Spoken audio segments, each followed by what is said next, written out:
আমি এই মুহূর্তে রয়েছি ঝিনাইগাতী উপজেলার ডাইনশাইল বাজারে। এদিকে পাহাড়ি ঢলের কারণে বন্যা হওয়ার সম্ভাবনা দেখা দিয়েছে। আমি আপনাদের সেটা দেখানোর চেষ্টা করতেছি। হ্যাঁ, আসসালামু আলাইকুম সবাইকে। আমি এই মুহূর্তে রয়েছি বাগের বিটা চাপাতলি ব্রিজ পারে।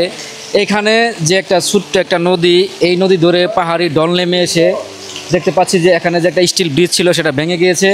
পাশে একটা ব্রিজের কাজ এখনও চলমান রয়েছে, এখনও সম্পন্ন হয় নাই। তো আমি এই স্থানীয় এক ভাইয়ের কাছ থেকে এই বিষয়ে বিস্তারিত জানার জন্য চেষ্টা করব। তো চলুন কথা বলা যাক। এটা হচ্ছে গতকাল হয়তোবা উজানে প্রচুর ভারী বৃষ্টিপাত হওয়াতে পাহাড়ি ঢল বেয়ে আসছে। আসার পরে এখানে আপনারা দেখতে পাচ্ছেন একটা ডাইভারশন ব্রিজ আছে, বিকল্প ব্রিজ। এই ব্রিজটাতে মানে এটা তো স্বাভাবিকভাবেই পানি ওভারফ্লো হয় সব সময়, কিন্তু অতিরিক্ত বৃষ্টিপাতের কারণে উজান থেকে যখন প্রবল বৃষ্টিপাত এদিকে একদম উঁচু হয়ে চলে আসছিল, এখানে আপনার খড়কুটা গাছপালা সব এখানে আটকে গিয়ে পানি এত পরিমাণ ফ্লো হয়েছে। এই আমাদের ধানশাইল থেকে ভোটপুর থেকে কুরুয়া এবং এই দিক থেকে যে যে হাইওয়ে রুটটা আছে, এই রুটটা প্লাবিত হয়ে দক্ষিণ দিকে পানি প্রবাহিত হয়েছে।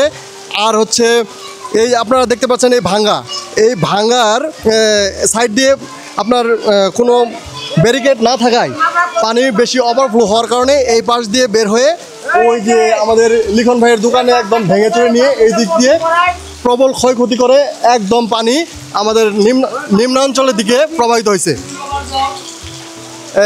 এখানে আমাদের এই পিছনে গ্রাম আছে হচ্ছে দক্ষিণ দারিয়ারপাড়, উত্তর কান্দুলি, দরিকালীনগর, সারিকালীনগর, এই দিক দিয়ে পানি প্রবাহিত হয়ে বগাডুবি পর্যন্ত এটা প্রবাহিত হয়।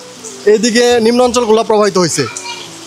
আর হচ্ছে এটা আর কি বলবো, এখন এই আমরা তো দেখতে পাচ্ছি ব্রিজটা যে এখন মানে ভেঙে যাওয়া অবস্থায় রয়ে গেছে। তো এখন এইদিকে কয়টা গ্রাম আপনার যাতায়াতের অসুবিধা হচ্ছে?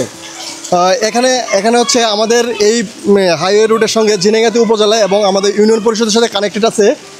আমাদের এইদিকে হচ্ছে 4 থেকে 5টা গ্রাম। আর এইদিকে আছে আপনার কান্দুলি সহ। কান্দুলি আমাদের অনেক বড় ব্লক। কান্দুলি হচ্ছে আমাদের অনেক বড় ব্লক। এইখানে আপনার হচ্ছে প্রায় অনেক 10,000 4-5,000 তো হবেই এরকম জনবল আমাদের এই রাস্তা ব্যবহার করে। তারপরে মাদ্রাসা আছে আমাদের এখানে, দাখিল মাদ্রাসার ম্যাক্সিমাম স্টুডেন্টই আপনার আসে এই দিক থেকে। এই রাস্তা যোগাযোগ ভেঙে যাওয়ার পর থেকে আজকে সম্ভবত স্টুডেন্টগুলা ব্যাক চলে গেছে, ওনারা আর স্কুলে আসতে পারে নাই। তারপরে এই যে একটা দেখতে পাচ্ছি ব্রিজের কাজ চলমান রয়েছে, এটা কতদিন যাবত এই কাজটা চলতেছে? হ্যাঁ, এটা তো প্রায় আপনার 1 থেকে 1.5 বছর আগে থেকে পিলারের কাজ থেকে শুরু করে এই কাজটা চলমান আছে। আপনারা তো জানেন যে এই যে ঠিকাদার প্রতিষ্ঠানেরা খুবই স্লোতে এগুলো কাজ করতেছে। এই জুলাই বিপ্লবের পর থেকে এটা কাজ বন্ধ ছিল অনেক দিন। তারপরে আপনার হচ্ছে এই কি রিসেন্টলি আপনার ঢালাইটা দিছে প্রায় 1 মাস হলো। মোস্ট প্রবাবলি আপনার এই নিচের প্লেয়ারগুলা রিমুভ করার মতো ছিল, সময় হয়ে গেছে। ঠিকাদার প্রতিষ্ঠানের গাফিলতির কারণে বলতে পারি আমি এই ঘটনাটা ঘটছে। ঠিক আছে, তো প্রশাসনের কাছে আপনাদের কি মানে করজোর কি আবেদন যে ব্রিজটা দ্রুত সম্পন্ন করা বা এরকম কিছু আবেদন আছে কিনা? আমি গ্রামবাসীর পক্ষ থেকে আবেদন একটাই করতে চাই, এই ব্রিজের কাজটা খুব দ্রুত সম্পন্ন করে গ্রামবাসীদেরকে তাদের দুঃখ কষ্ট দুর্দশা লাঘব করার জন্য দ্রুত পদক্ষেপ নেওয়ার জন্য আমি বিনীতভাবে অনুরোধ করছি যথাযথ কর্তৃপক্ষকে। তো ধন্যবাদ সবাইকে। আমরা দেখতে পেলাম যে এই গ্রামের মোটামুটি এই যে একটা স্টিল ব্রিজ হয়েছে, এখানে ছোট্ট একটা স্টিল ব্রিজ, এই ব্রিজ দিয়েই মোটামুটি অটো, ভ্যান এবং কি মোটরসাইকেল, রিক্সাসহ বিভিন্ন যানবাহন যাতায়াত করত। কিন্তু গতকালকে পাহাড়ি ঢলের কারণে এই ব্রিজটিও এখন পরিত্যক্ত হয়ে গেছে, একদম ভেঙে যাওয়া অবস্থায় হয়েছে। খুবই দুর্ঘটনার একটা অবস্থায় এই ব্রিজটি এখন রয়েছে। তো এটাই একমাত্র রাস্তা, এই পাশের যে 5-6টা গ্রাম রয়েছে তাদের একদম এই ঝিনাইগাতীতে যাতায়াত করার জন্য এই একটা মাত্রই রাস্তা। তো আমরা দেখতে পাচ্ছি ব্রিজটি ইতিমধ্যে ভেঙে যাওয়ার অবস্থায় যে কোনো সময় এটা দুর্ঘটনা করতে পারে। পাশে যে ব্রিজটির কাজ হাতে নেওয়া হয়েছে সেটা এখনও সম্পূর্ণ হয়নি, অনেকটা আশা করা যায় যে অনেক লম্বা সময় নিয়েছে এই ব্রিজটি কাজ করার জন্য।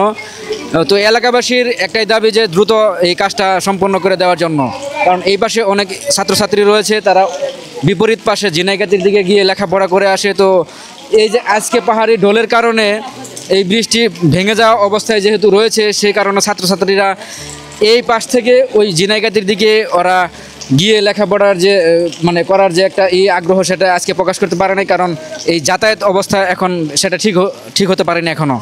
এবারের ভাঙনে বা এবারে যে এই যে আগাম বন্যার যে একটা সতর্কতা দেওয়া হয়েছে, এটাতে আপনাদের প্রস্তুতি কেমন? আপনারা কি ধরনের প্রস্তুতি রেখেছেন? জি ধন্যবাদ। আমরা এবারের বন্যায় আমরা হচ্ছে 8000 জিও ব্যাগের মজুদের আমরা অনুমোদন পেয়েছি। আমরা এটি দ্রুত দরপত্র আহ্বানের মাধ্যমে আমরা অফিসে সংরক্ষণ করব এবং যেখানে যেখানে প্রয়োজন হবে ছোট ছোট জায়গায় যদি কোনো ভাঙন দেখা দেয়, বাড়িঘর ভাঙন কবলিত হয়, আমরা সেই জায়গাগুলোতে এগুলো সরবরাহ করব। এবং একই সাথে আমরা হচ্ছে কোনো বড় স্থানে যদি ভাঙন সংঘটিত হয়, সেখানে আমরা জরুরি ঘোষণার মাধ্যমে কাজ বাস্তবায়ন করব। তো প্রশাসনের কাছে তাদের করজোর আবেদন যেন দ্রুত এটার বিষয়ে ব্যবস্থা নেওয়া হয়। ধন্যবাদ সবাইকে।